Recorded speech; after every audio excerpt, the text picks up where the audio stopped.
Vamos a leer a partir del 5, Efesios 6:5. Siervos, obedeced a vuestros amos. Esta palabra siervos quiere decir, según el griego, esclavos. En aquel tiempo había también trabajadores a sueldo, pero la palabra griega para trabajadores a sueldo no es esta, es otra. Entonces no hay duda, está dirigiéndose Pablo a los esclavos que ya habían sido convertidos. Siervos, obedeced a vuestros amos terrenales con temor y temblor, con sencillez de vuestro corazón como a Cristo. Así como obedecen ustedes a Cristo, obedezcan a sus amos, no sirviendo al ojo como los que quieren agradar a los hombres, sino como siervos de Cristo, de corazón, haciendo la voluntad de Dios, sirviendo de buena voluntad como al Señor y no a los hombres, sabiendo que el bien que cada uno hiciere, ese recibirá del Señor, sea siervo o libre. Dios no se fija si eres esclavo o si eres libre.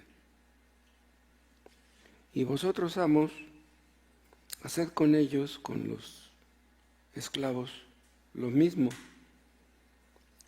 dejando las amenazas, sabiendo que el Señor de ellos y vuestro está en los cielos y que para Él no hay excepción de personas. Dios no se fija en la condición social.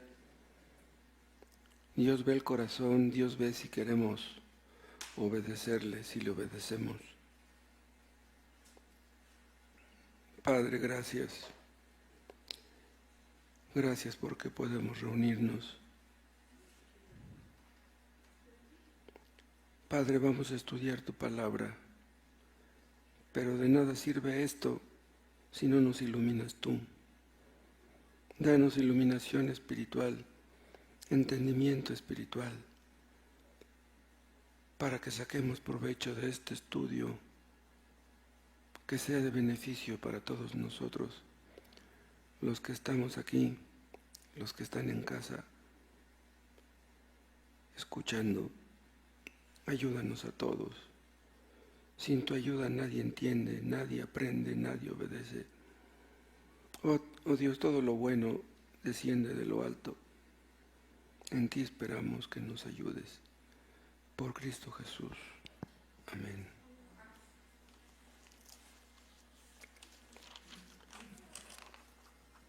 En los primeros versículos de este capítulo, pueden ustedes leer de las responsabilidades que los hijos tienen ante los padres.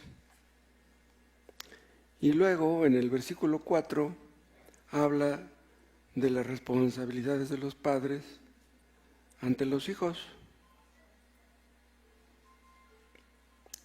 Pero antes de que los hijos sean responsables hacia los padres o ante los padres, y antes de que los padres sean responsables ante los hijos, ambos son responsables ante Dios. El día del juicio, los padres no le van a rendir cuentas a los hijos, ni los hijos le van a rendir cuentas a los padres. Todos le rendiremos cuentas a Dios. Y en el versículo 5,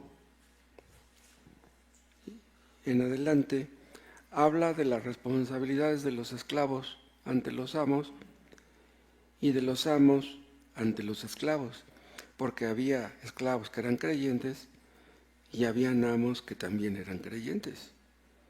Y sigue la misma idea. Ambos, tanto esclavos como amos, tendrán que rendir cuentas a Dios. Entonces pueden ver en esos versículos la relación que hay de los creyentes ante el mundo que les rodea. O sea, nuestra relación con el mundo que nos rodea se circunscribe a nuestra relación con nuestro Dios. O sea, nuestra relación con Dios es prioritaria. Si nuestra relación con Dios no es la correcta, pues no podremos tener una buena relación con nadie, ni con hijos, ni con padres, ni con amos, ni con nadie. Dice el apóstol Pablo que los esclavos deben someterse a sus amos con temor y temblor como al Señor. Así debemos servir a Dios, a Cristo, con temor y temblor, con temor de quedar cortos. Y si dice que los esclavos deben de someterse a los amos, se refiere a que deben someterse a ellos sean como sean. Porque en aquel tiempo había algunos amos que eran buenos, que eran comprensivos, que no eran tan estrictos, que los trataban bien a los esclavos, pero había unos que eran bien crueles, malvados. Pues Pablo les dice, sean como sean sus amos, ustedes deben de someterse a ellos.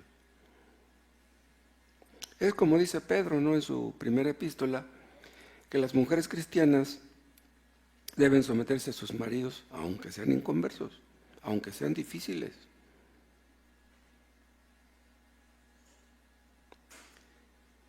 Pero lo que dice el versículo 5 ha sido visto por muchos como algo grosero, como algo ofensivo, porque dicen que entonces Dios está aprobando la esclavitud. Si está diciendo Dios que los esclavos se sometan a sus amos, entonces Dios está de acuerdo con la esclavitud. Vean, durante muchos siglos existió la esclavitud. Muchos países prosperaron gracias a ella, por ejemplo, Holanda, Inglaterra, España, Estados Unidos. Progresaron gracias a eso.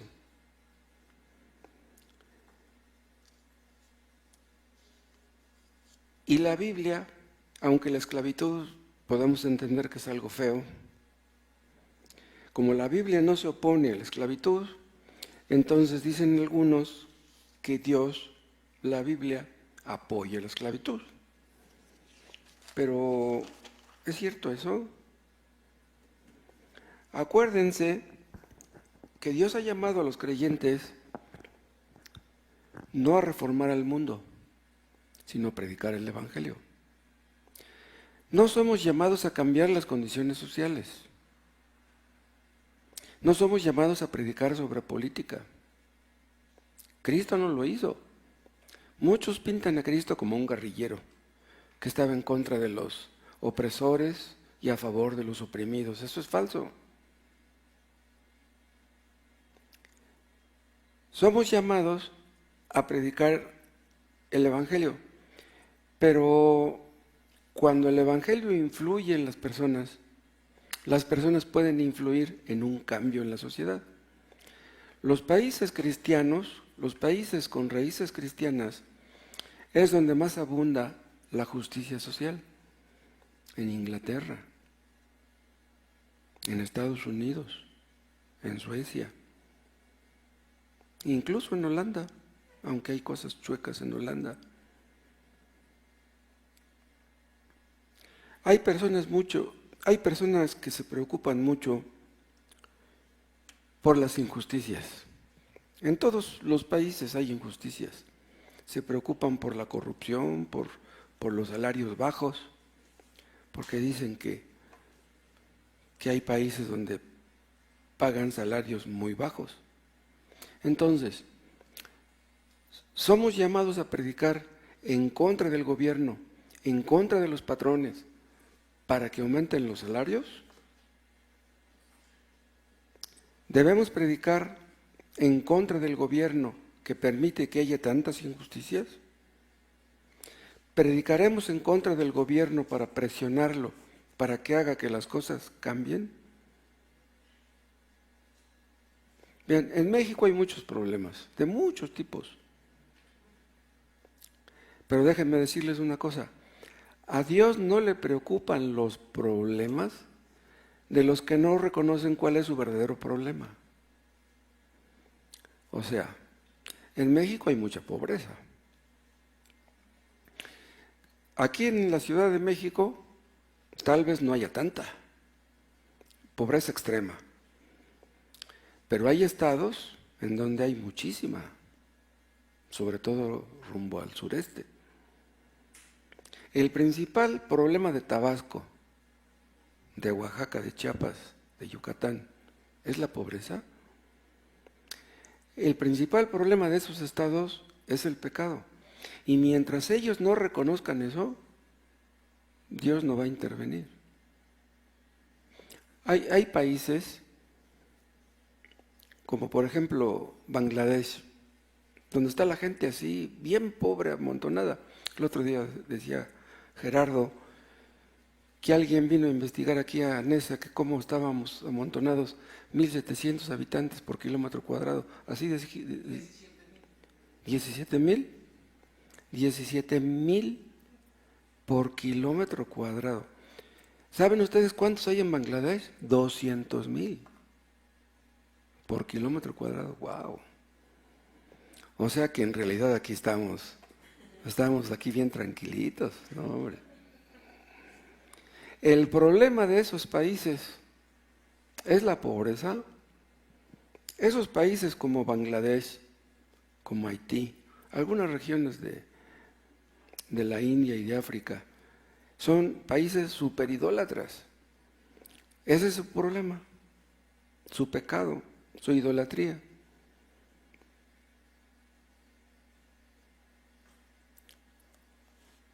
Dicen algunos que debiéramos involucrarnos en política para tratar de cambiar esas cosas, y argumentan algunos que la iglesia primitiva, que los cristianos primitivos se metieron en política. ¿Pero de dónde sacan eso? No hay bases bíblicas para creer eso.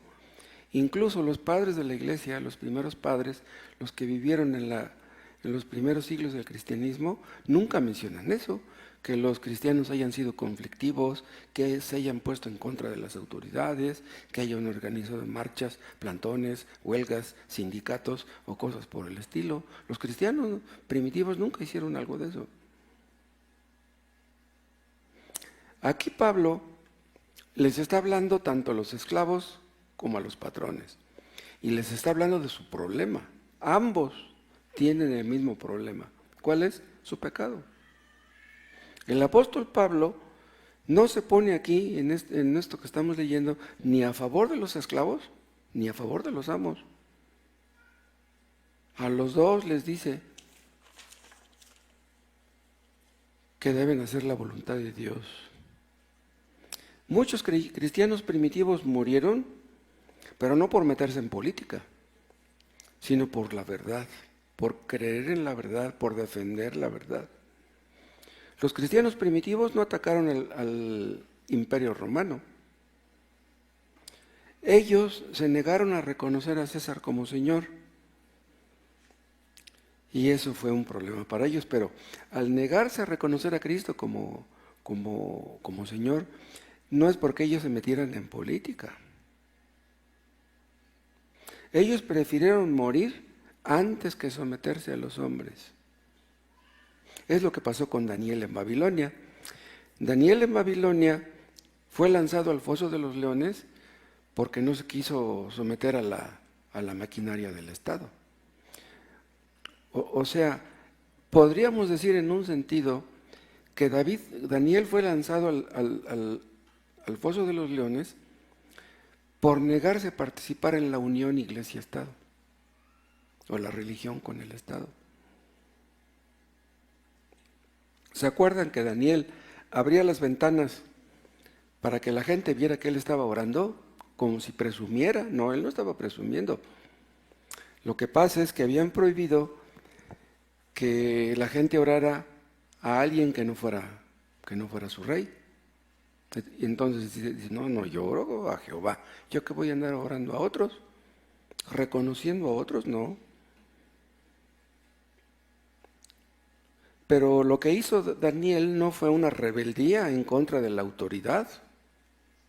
¿Sí? Eso no fue rebeldía contra la autoridad. Lo que hizo fue simplemente demostrar su fe en Dios.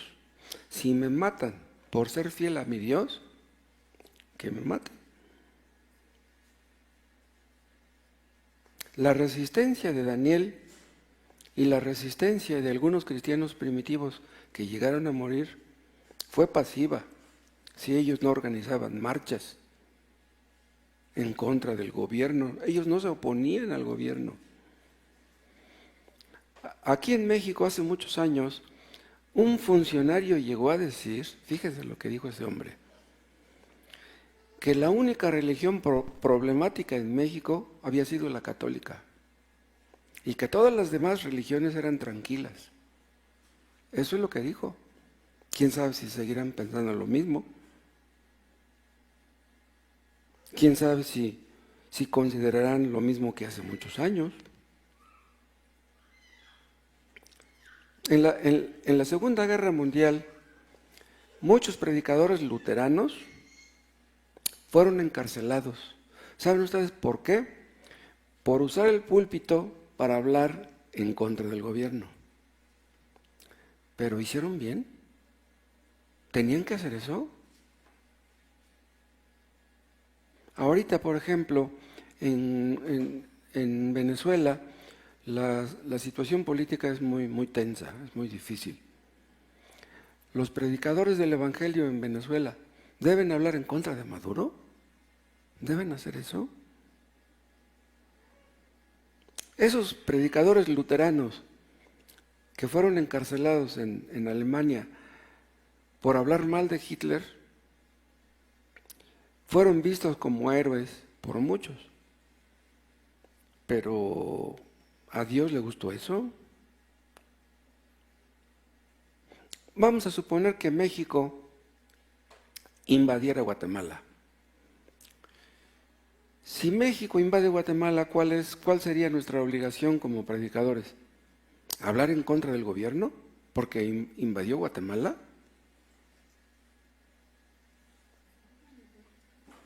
En la ex Unión Soviética, muchos fueron encarcelados porque se reunían para adorar a Dios. Fueron encarcelados algunos por evangelizar a algún amigo, o sea, tenían prohibido evangelizar. Vean, fueron encarcelados por reunirse para adorar a Dios. Fueron encarcelados por evangelizar. ¿Hicieron mal? No, ellos hicieron bien. Ellos estaban haciendo eso en obediencia a Dios. En la Segunda Guerra Mundial, muchos predicaban el Evangelio y edificaban a los creyentes. Hubo madres que en la guerra perdían a sus hijos. Estoy hablando de alemanes, porque también muchos alemanes murieron. Muchas madres que perdieron a sus hijos recibían consuelo del Evangelio, y esposas que perdieron a sus maridos en la guerra igual.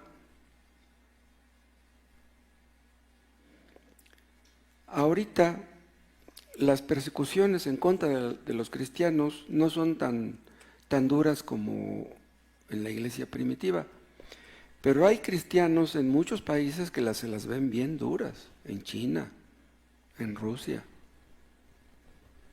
en algunos lugares de África.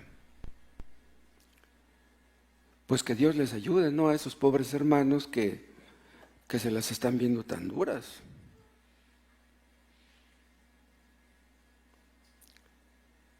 Y volviendo a lo que estaba yo diciendo acerca de por qué la Biblia no se opone a la esclavitud,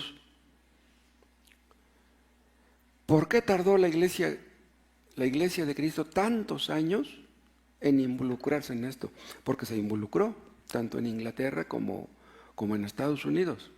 Pero ustedes saben cuándo acabó la esclavitud en Estados Unidos. En realidad no tiene tanto. en Inglaterra igual. Dicen algunos que la Iglesia de Cristo cayó durante 18 siglos esta injusticia de la esclavitud. Dice, ¿dónde estaban los cristianos en esos 18 siglos? ¿Por qué no abrieron la boca? Que no se daban cuenta, dice que la esclavitud es inhumana. Vaya que es inhumana. Y por lo mismo dicen que el cristianismo es ya caduco, obsoleto, nos dicen que somos atrasados. Pero no solamente en cuanto a eso de la esclavitud, dicen que estamos atrasados en cuanto a otros temas también. Incluso hablan de que deberíamos poner al día nuestra teología, que nuestra teología está muy atrasada. Dicen que la iglesia cristiana, la iglesia de Cristo, se ha negado al progreso. ¿Será eso? ¿La iglesia cristiana se opone al progreso? ¿Nos oponemos al desarrollo de la raza humana nosotros? Dice, no, la ciencia ha hecho mucho bien por la humanidad. La iglesia no ha hecho ningún bien. ¿Pero con qué clase de lentes ven eso? Dicen que la iglesia está atrasada en cuanto a temas como el divorcio, que está atrasada la iglesia en cuanto al hecho de que las mujeres no deben de predicar. Dicen que deberíamos de permitir tanto el divorcio como que las mujeres prediquen. Y agregan que la iglesia se opuso a esto en el pasado, pero por ignorancia, pero que si ya estamos en el siglo XXI, entonces ya deberíamos de haber superado eso. Dice, con tantos conocimientos científicos, ya deberíamos de tener algo diferente de ustedes, los cristianos. Incluso se agarran de ciertos libros o revistas supuestamente cristianas que están de acuerdo con esto, que deberíamos poner al tanto nuestra teología. Dicen algunos supuestos teólogos.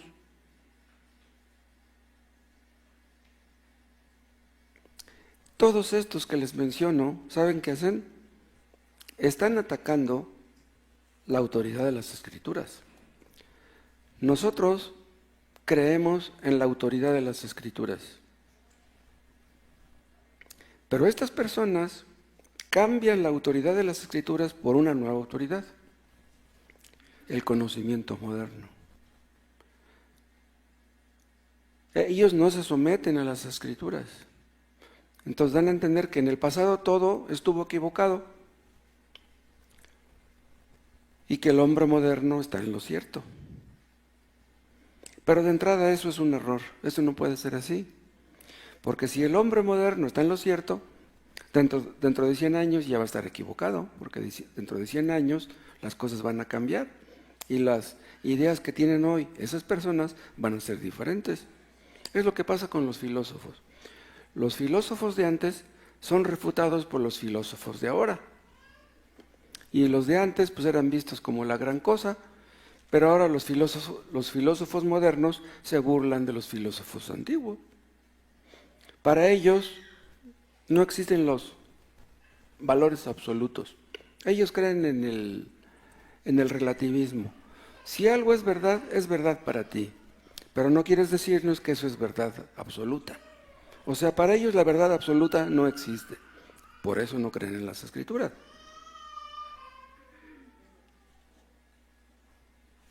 Dicen estas personas que la ciencia ha demostrado que esas ideas antiguas estaban equivocadas. Por ejemplo, en el asunto este que les menciono de las mujeres predicando, se agarran de ahí para decir que hay mujeres que predican mejor que muchos hombres. Yo no dudo eso. Dicen que hay muchas mujeres que son más inteligentes que muchos hombres, que por qué se les niega el púlpito. ¿Por qué en este púlpito no puede predicar una mujer?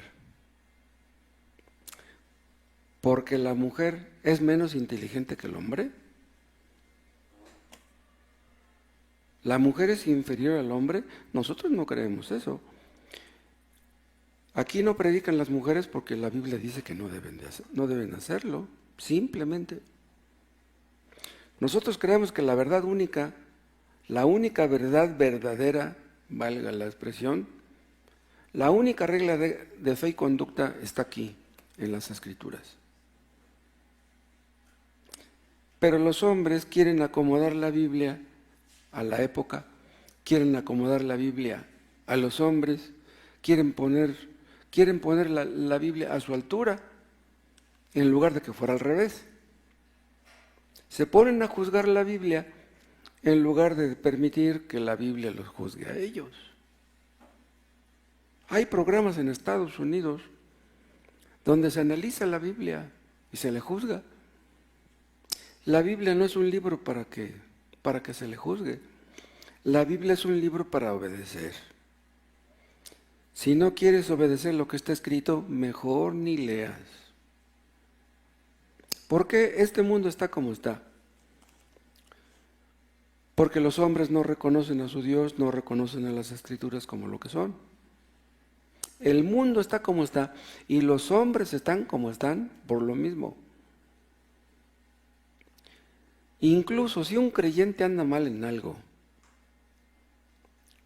si está metido en problemas por ciertas cosas, posiblemente es porque no está reconociendo la autoridad de las Escrituras. Si pasamos por alto lo que está escrito, nos vamos a meter en problemas. Toda perversión moral se deriva del abandono de los principios bíblicos, del menosprecio de los principios bíblicos. Tantos problemas que hay en el mundo es por esto. Hace muchos años, cuando todavía no entraba ningún presidente que fuera ni del PAN ni de Morena, cuando todavía el PRI partía el queso,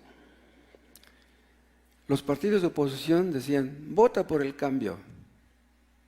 Dice, ya estamos hartos del PRI, vota por el cambio. Había mucha violencia, había mucho crimen, mucha inseguridad en la Ciudad de México. Luego entraron otros partidos políticos y eso se acabó. Para que se acabe la violencia, para que se acabe el crimen, para que se acabe la corrupción, tendrían que sacar a todos los habitantes. La gran necesidad de la Ciudad de México es la palabra de Dios. Desgraciadamente, la mayoría de la gente no lo ve así. La solución no está en el conocimiento moderno. El problema no es la ignorancia. El problema no es la ignorancia.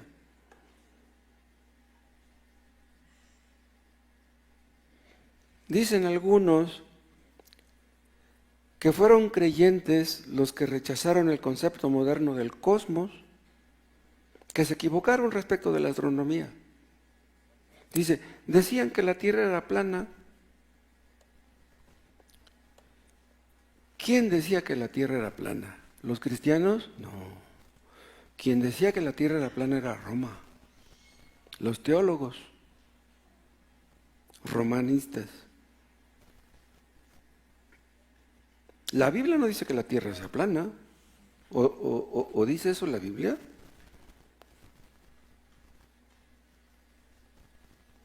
Vean ustedes un texto en Isaías 40.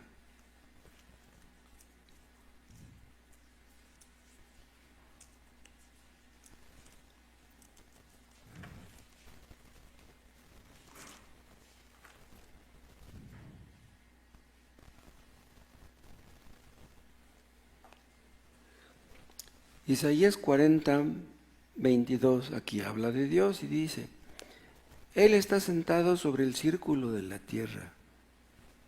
Vean, Dios está sentado sobre el círculo de la tierra. ¿Cómo entienden ustedes esto? Bueno, esto no dice que la tierra sea plana. La versión de la Biblia de las Américas no dice círculo, dice redondez.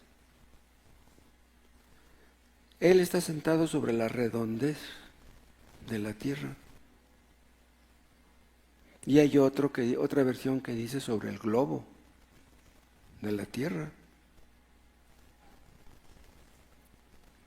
Vean un texto que está en Job, en el capítulo 22.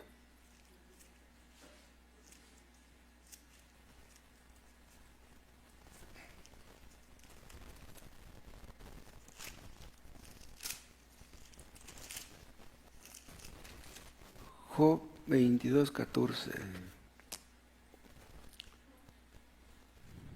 Aquí habla de Dios también y dice, las nubes le rodearon y no ve, y por el circuito del cielo se pasea.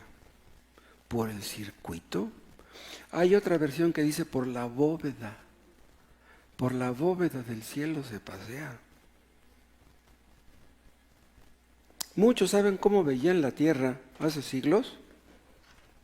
Pensaban que era así, miren. Así. Y que tenía una bóveda así, que le cubría. Hay otros que la veían así, como rectangular. Pero los cristianos no eran los que decían eso.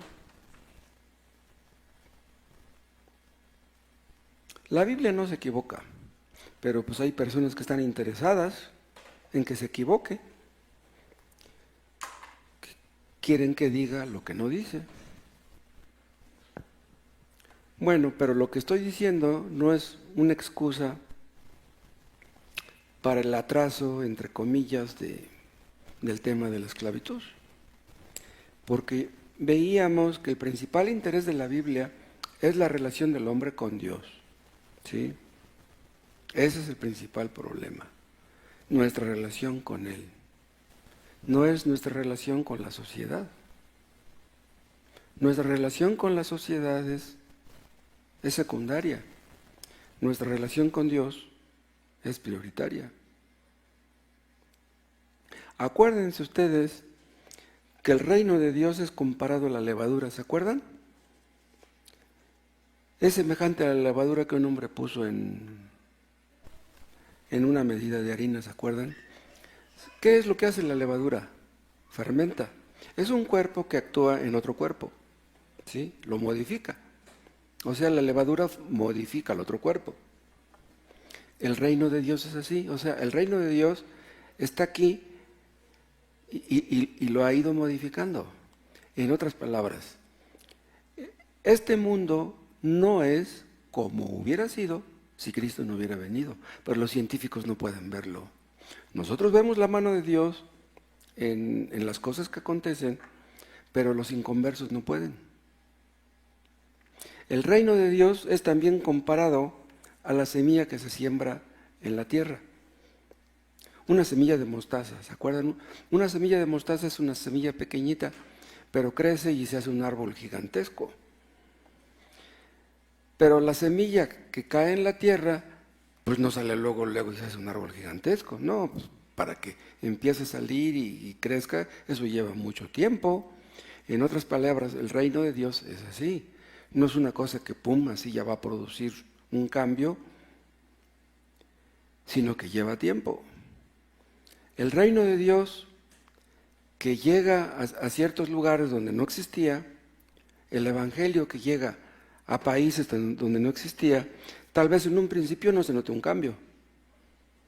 Pero cuando los misioneros llegan a países donde no es conocido el evangelio y plantan la semilla, con el paso del tiempo se van viendo cambios. Que ni qué. Dios hace que las cosas cambien. Pero vean, es el evangelio. Es la verdad lo que hace que las personas cambien. Cuando las personas cambian, la situación cambia. En los 2000 años que tenemos de cristianismo, el proceso ha sido lento. Pero la intención del reino, repito, no es la de reformar a los hombres. No, más bien, no es la de reformar al mundo, sino al individuo. Y el individuo que ya es afectado positivamente por el evangelio, impactará a los que le rodean. Es lo que se ve sobre todo en los avivamientos. En los avivamientos, toda una nación o toda una gran región de una nación son afectadas, impactadas. El atraso en todas estas cosas que han ocurrido es por el estado del mundo. El problema está en el mundo. No es que a la palabra de Dios, no es que a la verdad, no es que al Evangelio le falte poder. Este mundo aparentemente ha progresado mucho. Los que hablan de civilización se jactan de la tecnología moderna, pero no sé si ustedes sepan que hay países en África donde todavía hay hombres, muchos hombres que viven en cuevas con taparrabos, que no conocen tecnología. Muchas personas viven así todavía. Hay muchas personas en África que no conocen el gas, que no conocen el petróleo, y estamos en el siglo XXI. Además, déjenme decirles algo, el cristianismo en principio solucionó el problema de la esclavitud. Vean el libro de Filemón.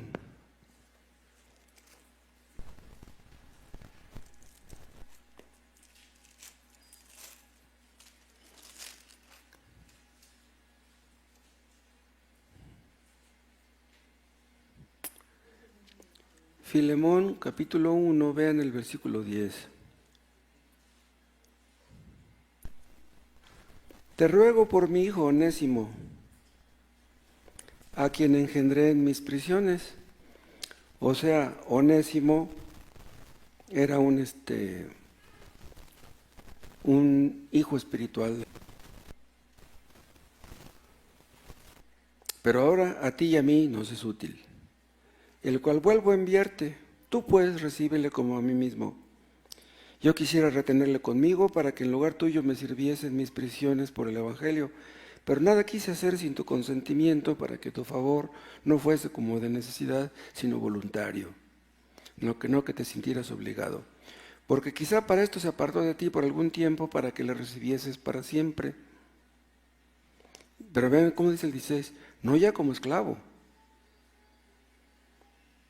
O sea, Onésimo había sido esclavo, ¿sí? Y dice el 16, pero ya no lo recibas como esclavo, sino más que esclavo, como hermano. O sea, tanto Filemón como Onésimo eran creyentes. Dice, pues recíbelo, pero ya no como esclavo. Recíbelo como hermano en Cristo. Recíbelo como hermano amado, mayormente para mí. O sea, dice, hazlo por mí. Pero cuánto más para ti, o sea, tú también vas a ser beneficiado con eso, dice, tanto en la carne como en el Señor. O sea, en sentido carnal, te va a ser un mejor esclavo, dice, pero te va a servir también en sentido espiritual eso. Así que si me tienes por compañero, recíbele como a mí mismo. Yo les dije que aquí estaba en principio la solución del problema de la esclavitud, pero ¿por qué?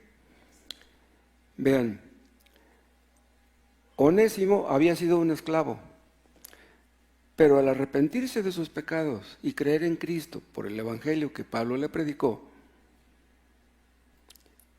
ya Pablo ya no lo ve como un esclavo y le dice a Filemón, ya no debes verlo como esclavo tampoco tú.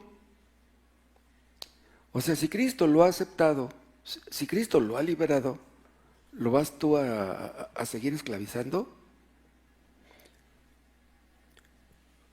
Para que mejor me entiendan, un esclavo que le tiene miedo a su amo porque es cruel, porque le da con el látigo, porque no lo alimenta bien, no lo trata bien. Si un esclavo llega a ser convertido, está agradecido con Dios porque lo ha salvado, y si antes veía a su amo con resentimiento porque lo trataba mal, a partir de ahí, cuando ya es convertido, ya no lo ve de esa manera. En lugar de enojarse con su amo, incluso hasta podrá compadecerlo. Si él me pega, él es el que se está haciendo más daño, él es el que pierde más él que yo. El cristianismo solucionó este problema de la esclavitud, pero no como un problema social o político, sino como un problema moral. ¿Sí? Porque los que trataban mal a los esclavos tenían un problema con su pecado, era un problema moral.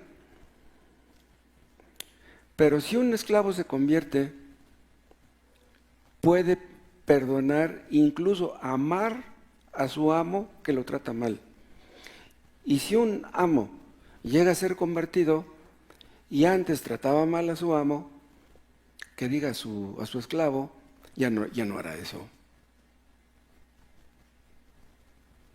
Entonces, vean ustedes cómo la solución para este terrible problema está en Cristo. Ahora, otra cosa, entre paréntesis. ¿Saben ustedes que la esclavitud en realidad hizo mucho bien? Había mucha gente pobre que no tenía para comer y que se exponían a la muerte por falta de alimento. ¿Saben qué llegaron a hacer muchos de esos esclavos, de esas personas pobres? Que se vendían.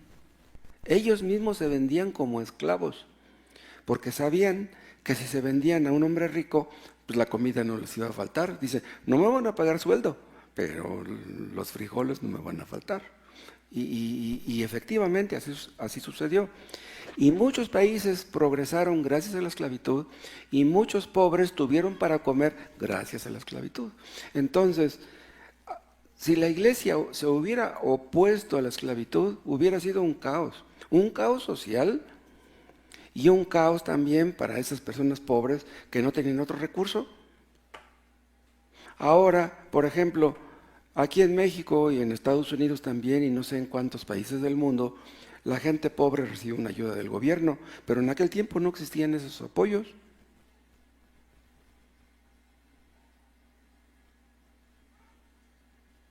A muchos esclavos les tocaban buenos amos. Incluso hubo amos que les decían a sus esclavos, ¿sabes qué?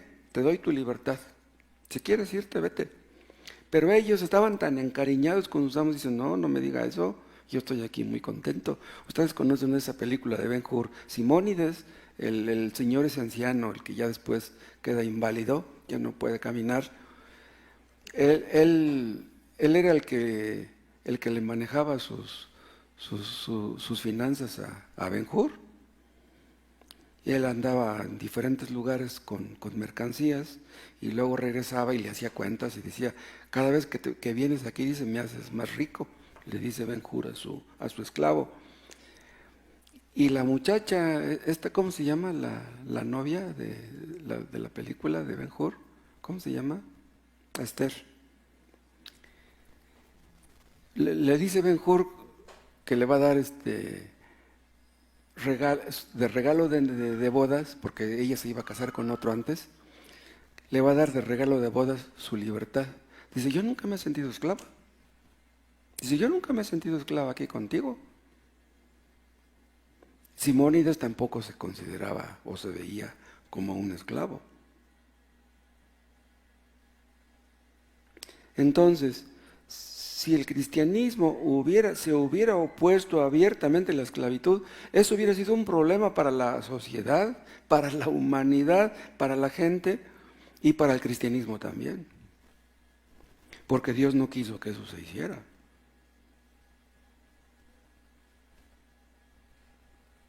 Los creyentes nunca se metieron en política. Hubo lugares, hubo países donde si había un terremoto, si había un hambre o una sequía o cosas feas así, ¿saben a quién le echaban la culpa de eso? A los cristianos. Decían, esta sequía que tenemos es por culpa de los cristianos porque no adoran a nuestros dioses. Ellos adoraban a sus dioses, a los dioses de las cosechas, adoraban a sus dioses falsos para ver si llovía, y como no llovía, le echaban la culpa a los cristianos. Entonces, en todo esto, en el asunto de que los cristianos no se meten en política, de que Dios no quiso que nos opusiéramos a la esclavitud durante tanto tiempo, ahí pueden ustedes ver la sabiduría de Dios. Los esclavos que llegaban a ser convertidos aprendían a tener paz y gozo. Imagínense un esclavo de estos tiempos, digámosle esclavo a un trabajador que gana sueldo mínimo, ¿sí? Un esclavo de aquel tiempo, si se convertía, aprendía a estar contento, aunque su patrón lo maltratara. Un cristiano de este tiempo, aun si gana el sueldo mínimo, puede aprender a estar contento con el sueldo mínimo. En cambio, una persona que gana 1,000 pesos diarios puede que no esté contento con eso. Vean ustedes cómo Dios obra en la vida de las personas. Y otra cosa, hubo creyentes que eran esclavos en aquel tiempo, que tenían patrones que eran malvados, pero que viendo la fe de sus esclavos, viendo la perseverancia en la fe, llegaron a ser convertidos. Spurgeon habla una anécdota en uno de sus sermones, de que dice que había un amo que era muy ateo, muy malvado, y que tenía un esclavo que era cristiano. Y que dice que en una ocasión que lo vio orando, que le dijo: no quiero volverte a ver orando. Si te vuelvo a ver orando, te voy a dar, mira, con el látigo. Y pues dice que al día siguiente lo volvió a ver orando. No te dije que no oras, y ¡pum!, que le da con el látigo. ¿Cuál va siendo su sorpresa? Que al siguiente día otra vez lo vio orando. Pues ¿qué no te dije que no oraras? Y otra vez le pegó con el látigo. Y pensó que ya iba a escarmentar, y pues después que lo vuelve a ver orando y que le dijo: ¿qué no te he dicho que no debes orar? A ver, dime, explícame, ¿por qué oras? ¿Y saben qué le contestó el esclavo? Que le dice: mí no puede dejar de orar. No puedo. Entonces, amos crueles, viendo eso, llegaron a ser convertidos. Pero si un esclavo tenía gozo porque ya había sido convertido y el patrón lo seguía maltratando, pues qué maldad, ¿no? Si está viendo que el amo cumple con su deber, hace su trabajo, ¿por qué le pega? Imagínense ustedes un patrón que es un déspota y que le paga una miseria a sus trabajadores. Y pues andan de malas, hacen las cosas de malas, porque cuando un obrero gana poco, pues no hace las cosas con gusto, porque le pagan muy poco. Le cae mal el patrón porque le paga poco. Pero imagínense que uno de estos trabajadores se convierte y su actitud cambia y empieza a estar bien contento y empieza a silbar, se pone a cantar alabanzas, anda haciendo su trabajo y anda bien contento. Imagínense que el patrón dijera: este está contento, aunque le pago poco, pues con más razón le voy a pagar poco, pues está contento, pues para que le aumento el sueldo. Pero eso resaltaría la maldad de esta clase de gente. Eso no justifica, ¿no?, el gozo de un creyente que gana poco, o el gozo de un esclavo que gana poco, que sus patrones los traten mal. Pero esto nos ayuda a entender el atraso. El mundo fue el que tardó 18 siglos en ver el error de la esclavitud. Hay cristianos, hay obreros cristianos que se las ven duras por ser cristianos. Hay trabajadores cristianos que que pierden su trabajo por ser cristianos.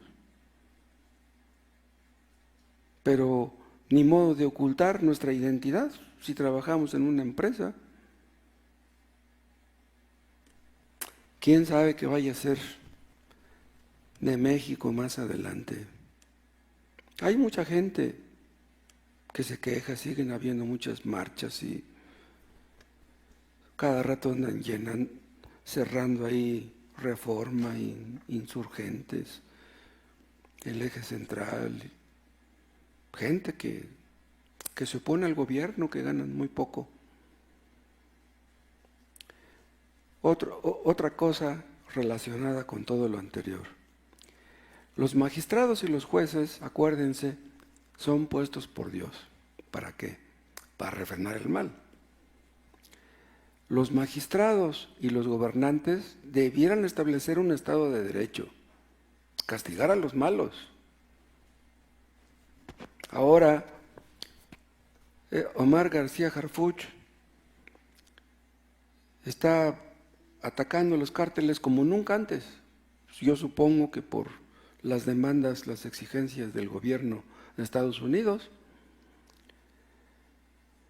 Y yo supongo que si nuestra presidenta es inteligente y sus allegados lo son también, tienen que entender que México en realidad, como muchos dicen, pues es un narcoestado. Quien controla es más el narco que los políticos. Y si eso no se detiene, ¿en qué va a terminar México un día? Ahora, están atacando a los cárteles, pero ¿podrán acabar con ellos?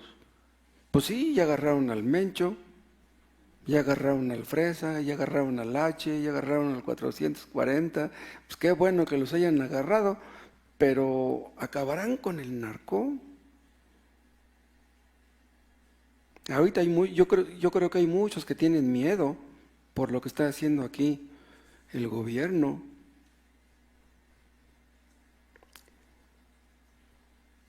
Pero supongamos que las cosas empeoraran al rato, porque los del narco, ¿saben qué ya dijeron? Que si el gobierno sigue atacando los cárteles, ya no van a quemar trailers, a bloquear autopistas, no, dice, vamos a matar civiles. Si se defiende el narco matando civiles, las cosas ya son diferentes. Aunque les diré una cosa, que parece ser que estos operativos en contra del narco procuran no matar tanta gente. Llegan a las 2, 3 de la mañana y sobre de ellos, pero lo que tratan es de inutilizarlos y de encerrarlos, no de matarlos. Porque saben que pues, el odio crecería más y las represalias podrían ser muy, muy feas. Pero aunque haya muchas injusticias en México, mucha violencia, aunque mueren muchos inocentes, nosotros no vamos a pelear contra el gobierno. No nos vamos a poner un pasamontañas como hizo el subcomandante Marcos, ni vamos a hacer lo que hizo Genaro Vázquez Rojas para pelear en contra del gobierno.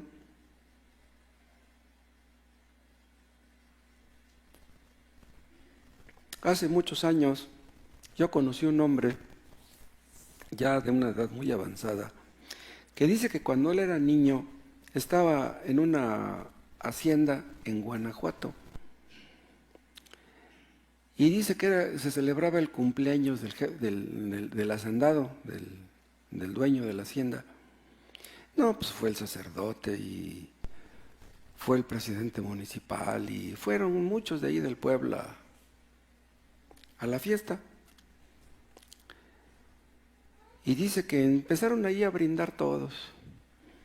Y dice que convocaron a todos los peones y ese señor que yo le cortaba el pelo era uno de esos peones. Dice, estábamos parados en el patio, dice, todos con nuestro sombrerito blanco en la mano. Dice, y de repente que el sacerdote de ahí, de la iglesia del pueblo, iba a decir unas palabras. Dice, ¿y qué creen? Dice, ¿qué cree don Moy que dijo el sacerdote? Dice, hijos, lo que ustedes deben hacer, dice, es obedecer a su patrón, dice, como si fuera su padre. Dice, en lugar de ponerse el brinco en contra de su patrón, dice, obedézcanle como si fuera su padre. Y me dice mi amigo, dice, qué gordo me cayó el sacerdote, dice, desde ahí dejé de ser católico, dice, en lugar de que le dijera al patrón que nos aumentara el sueldo, dice, nos dijo que lo obedeciéramos como si fuera nuestro padre.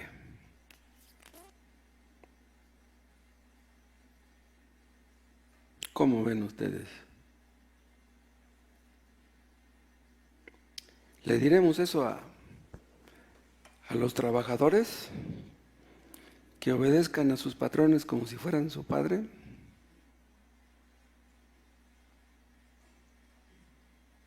Ningún sistema político es perfecto.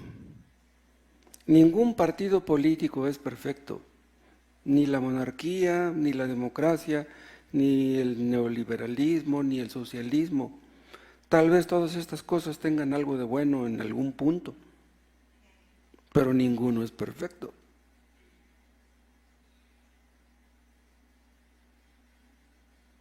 Los socialistas luchaban porque todos fuéramos iguales. Dice, todos somos iguales, pues todos deberíamos vivir de la misma manera.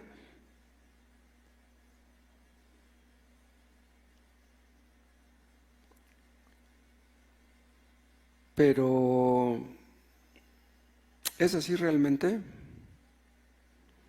¿Somos todos iguales? Ni en el cielo vamos a ser todos iguales, ni en el cielo. Hay diferencias y es preciso aceptar esas diferencias. Si vamos a organizar la sociedad, si vamos a facilitar la vida, debemos aceptar estas cosas. En Rusia, por ejemplo, promovieron una sociedad sin clases. Pensaban ellos que una sociedad sin clases iba a ser la solución. Pero ¿qué pasó con el socialismo? Surgieron clases nuevas. La Revolución Francesa, que buscaba la igualdad y la fraternidad, ¿en qué terminó? En tiranía y en ateísmo. Francia es uno de los países más ateos del mundo. En México, aunque nuestros gobernantes tengan buenas intenciones, los problemas no se acabarán. Pero debemos aspirar a lo mejor. ¿Y cuál será lo mejor para nosotros? Pues hacer lo que le agrada a Dios. Vivir una vida santa como cristianos que somos en la sociedad. Dios nos llama a ser santos en medio de la sociedad, a obedecer a Dios, a amar a nuestro prójimo. Hace muchos años, un arzobispo mexicano, ¿saben qué dijo? Que un católico no debe someterse a su gobierno si el gobierno no cumple con las leyes. Eso dijo un sacerdote. O sea, si un gobierno no respeta las leyes, un católico no debe obedecer a su gobierno. Eso es como darle un rifle al pueblo para pelear en contra del gobierno.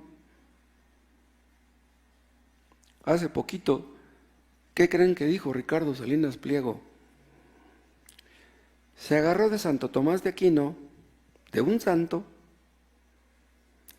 según ellos, porque Santo Tomás de Aquino dijo que si un gobierno hace mal uso de nuestros impuestos, no debemos pagar impuestos, y Salinas no paga impuestos. Entonces le hace caso a un santo. En otras palabras, él considera ser un santo o imitador de un santo. Entonces, si nuestro gobierno hace mal uso de los impuestos, ¿no vamos a pagar impuestos?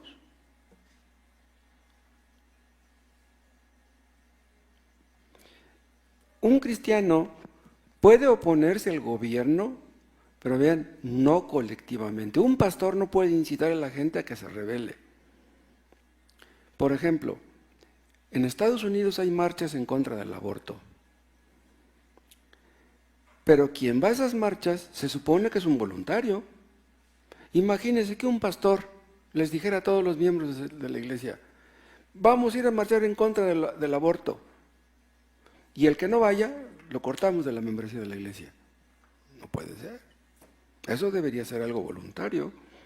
Si usted, pastor, cree que es correcto, si su conciencia le dice que debe de ir a oponerse al aborto, bueno, pues vaya usted.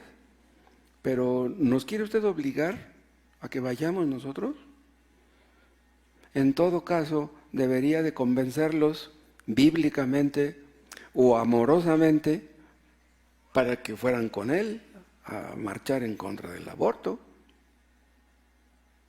Un cristiano puede oponerse a las leyes injustas, pero individualmente. Pero un pastor jamás fomentará la desobediencia civil.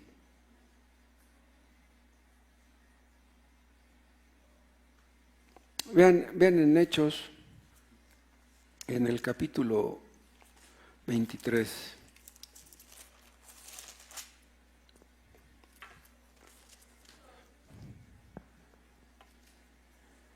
Entonces Pablo,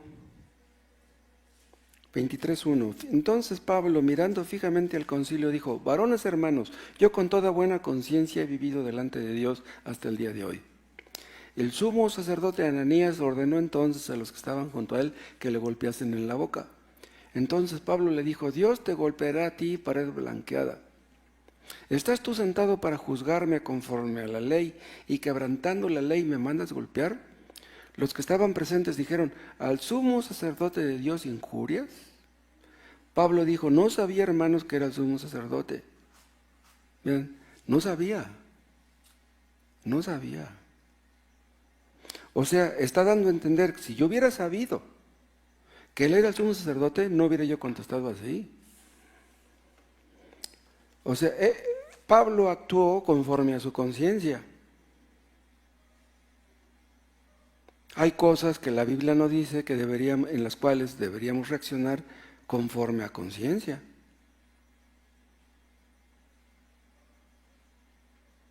Pero pues no hay ningún versículo en la Biblia que nos diga que debemos participar en una rebelión. Supongamos que nuestra presidenta se volviera loca, se volviera una déspota, una dictadora, que México cayera en una dictadura. Algunos piensan que existe esa posibilidad. Si en México existiera una dictadura y las cosas se pusieran bien feas y que nos requisaran en este lugar, que nos quitaran este lugar, pues es propiedad federal, venga para acá y nos quedamos sin esto, tendríamos que reunirnos en la casa del hermano Gabriel, que está grande y ahí cabemos, ¿no? Ni sé. ¿Qué deberíamos hacer si el gobierno empieza a cometer muchas injusticias?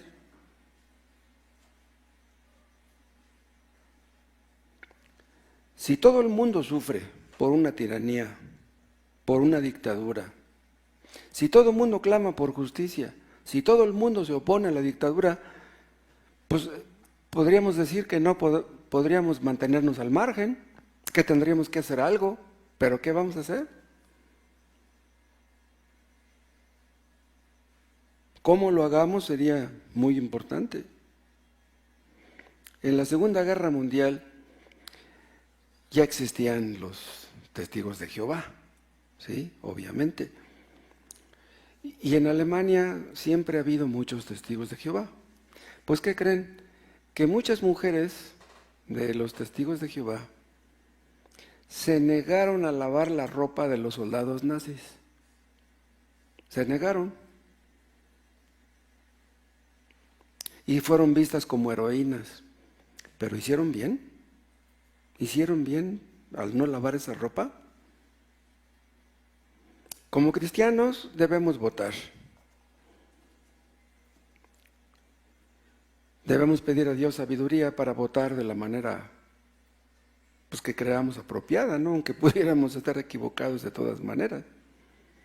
Un cristiano puede votar, un cristiano puede participar en un sindicato, pudiera participar en una huelga. Un cristiano pudiera llegar a ser presidente municipal, pero en todo lo que hagamos debemos conducirnos como lo que somos, cristianos. Debemos conducirnos como santos en la sociedad. Les dice Pablo a los que están esclavizados, si puedes liberarte, hazlo. O sea, si puedes liberarte, si puedes dejar de ser esclavo, hazlo. Si ganas muy poco, si te pagan el sueldo mínimo, puedes salirte de ahí, buscar un mejor trabajo, hazlo. Si puedes, procura mejorar las cosas.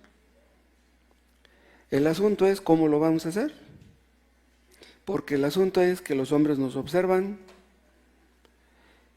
los que saben que somos cristianos están atentos a nuestra reacción, somos cartas leídas por los hombres, y como sea debemos conducirnos como cristianos y estar contentos, estar agradecidos.